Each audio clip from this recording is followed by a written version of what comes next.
Hi, I'm Simon Buckinghamshire and I'm a member of the Ecosensus project team. Ecosensus is funded by the National Centre for E-Social Science, and you can find our website at this web address. In this quick screencast I'm going to introduce the Compendium concept mapping tool. Compendium is an environment for organizing information fragments such as documents, images, websites, emails, bits of text, any and ideas that you might have about how all these hang together. Although we won't go into great detail about this right now, Compendium will be used within Ecosensus in conjunction with a GIS, Geographical Information System, which is called UDIG, the User-Friendly Desktop Internet GIS. In GIS we can have a map of a region, such as the Rupununi River Basin that we're working with, and one can drag and drop in layers of icons to signify different kinds of entities within the region. These icons will then be linked to ideas and information and discussions within Compendium. Okay, let's quickly think about Compendium then. When you launch Compendium, you will have these two icons on the desktop. I've created these ones here already from UDIG, but we'll talk about that in another screencast. So within Compendium I'm going to create a new map, and I'm going to drag a map node off the toolbar, and a map is a bit like a folder. So we'll call this a map, and if I just hit the enter button that will open that up and we have a new blank canvas. Now within this canvas I can do a number of things. I could bring in some documents from my desktop, so here's a Word document, and here's a PowerPoint show, and here's a folder, and the folder contains some images. So if I just drag that folder into Compendium, it creates a new map, and inside it you'll find the three images, that thumbs.db file. We can get rid of that, that's a Windows thing. But here we have the three images that were in my folder, but now they're here. And I can also turn off this button, and that means that when I roll over the image I get the full size version. So you could drag and drop in photos, screenshots, anything, any image that you might want to. Okay, well, why would we want to do something like that? Well, here we have a canvas with 3 nodes on it. This is stuff I'm trying to keep track of. I could organize these just into a little cluster to say, well, these are things that I need to come back to, and they're all kind of related, so I'll stick them all up there.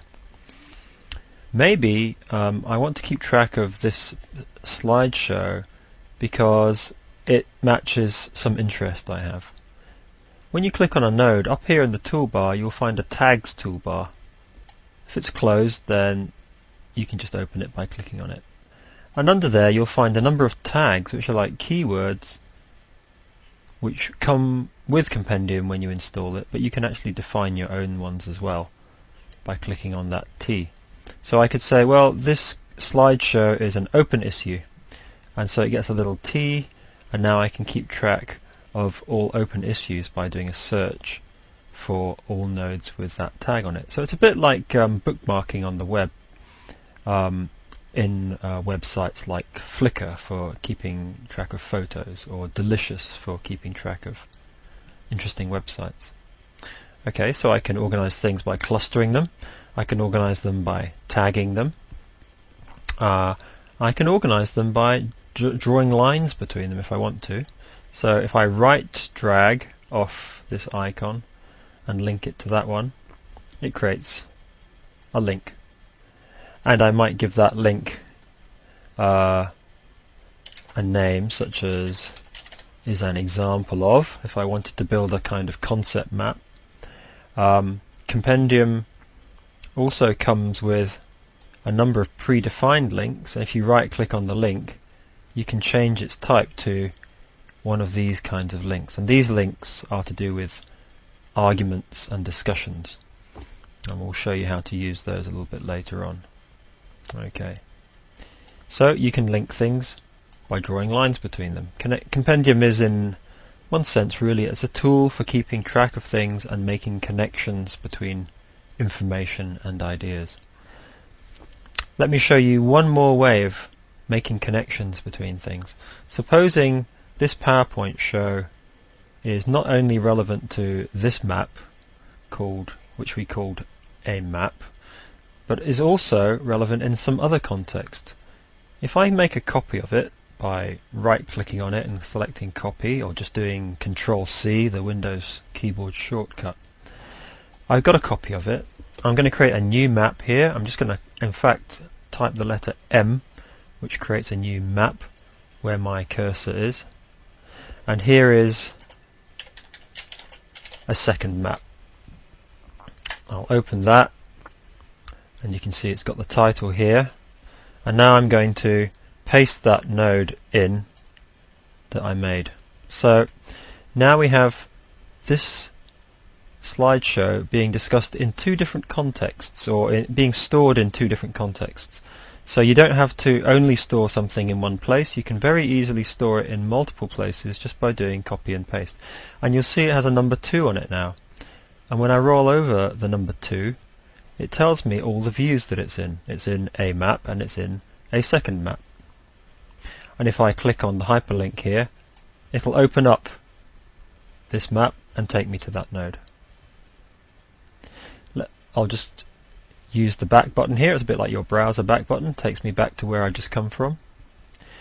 And if I now edit this title, you'll see also that it instantaneously updates every other appearance of that node. Okay, so that's a way, for example, of making notes about something. If I right click on it and view its contents, then I can make some notes inside the detail here. Here is the detail frame where I can paste text of all sorts. You might even paste text in from a website or from a Word document or something like that. Okay.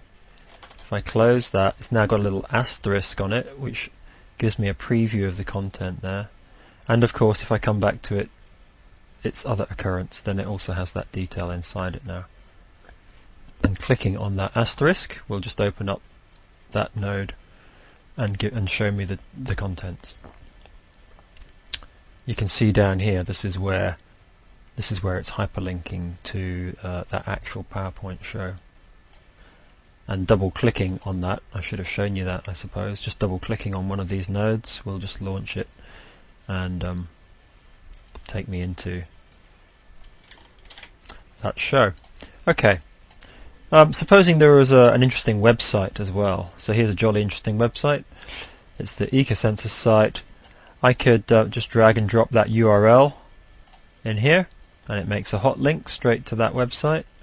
Or of course I might find some very interesting text that I want to copy, so I could drag and drop that text off into Compendium, and it asks me if I want to just process it as plain text. Yes, I do. So I've got a little fragment of text here which allows me to keep track of it. That's quite a big amount of text there, so let me show you another quick trick, which is I could move all of that text from the label into the detail inside that node.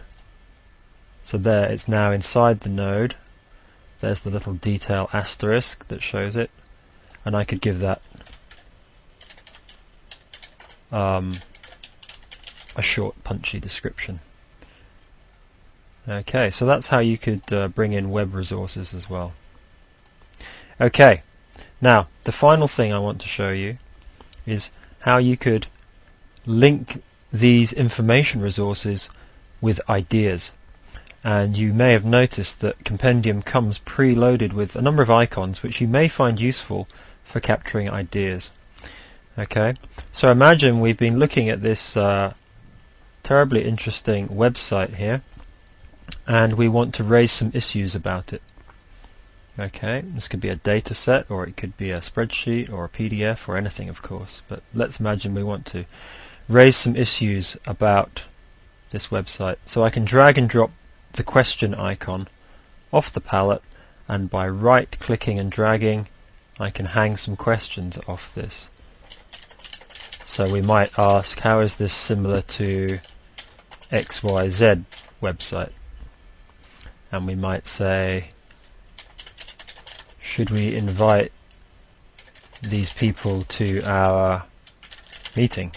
Okay, so these might be notes to yourself, or of course these might be questions that are coming up in a discussion, and I might then have some ideas to respond to that, and I can drag these ideas off. There's the light bulb icon for an idea, and we might say, well, they do X very similar to us, but we might have another answer that said they don't really do Y. Okay, and I'll link that. So you can see we've now got a little bit of a discussion coming out around this particular information resource. And what if somebody disagrees? Well, that's what these icons here are for. There's a pro and a con. So you can link a pro and say they do X very similar to us, and say, you know, I spoke to Fred last week, who leads the project. Okay, so there's some evidence to support that claim. And similarly, we could have a con here, and that might say, you know, Fred is just a public relations guy, they're not really doing this. Okay, so there's a counter interpretation of whether they do X or not.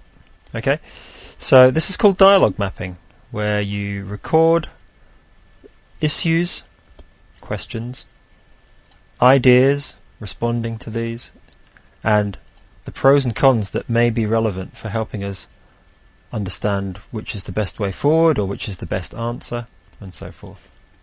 Okay. The other icons here are reference node. Well, reference nodes are actually the things you've already seen. This website is a reference node because inside it, if I right click on it, it's got a field for a reference, and it's a URL here, but it could be a Word document or a spreadsheet or a PDF. But when you create a reference node, before it has anything linked to it, it's just an empty icon like that.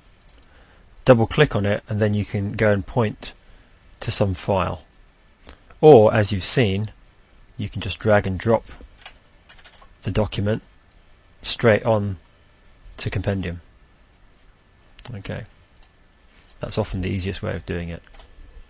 Okay, well, that's probably the best place to stop right now.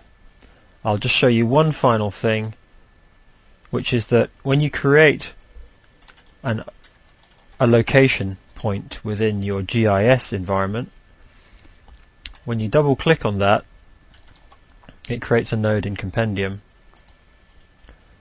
and that creates a map, a predefined map, which we call a template. So this has been pre-populated with some questions that need answering.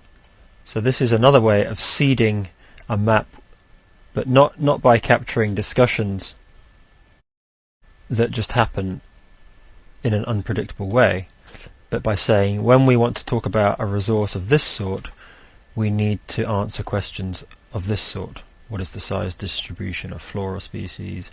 What is the abundance of floral species, and so forth? And we call this a template. Okay, that's your lightning introduction to Compendium and how it can be used in the context of Ecosensus, and we hope you have fun playing with this.